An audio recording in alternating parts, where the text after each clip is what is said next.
How to share your Instagram profile to WhatsApp. So hello guys, welcome back to my YouTube channel. In this quick tutorial I'll be showing you how you can easily share your Instagram profile on WhatsApp. So let's get started.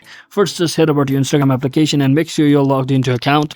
Now simply select this profile icon from the bottom right corner, and if you are using personal account, you can simply tap on this hamburger icon, and here you should get the QR code section for your account.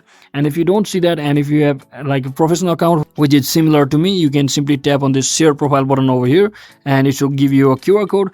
So what you need to do is just copy this link from over here, or you can also actually click on the share profile to directly share your profile with the contacts on your WhatsApp. So you can basically just tap on the share profile and simply click on this more button over here, and you should be heading over to this app section. You can basically click on this any applications. So for in our case we are choosing WhatsApp, so simply tap on this and it should automatically open the WhatsApp with all of the contacts, and you can basically choose any of the contacts to whom you want to send your profile to or share your profile to.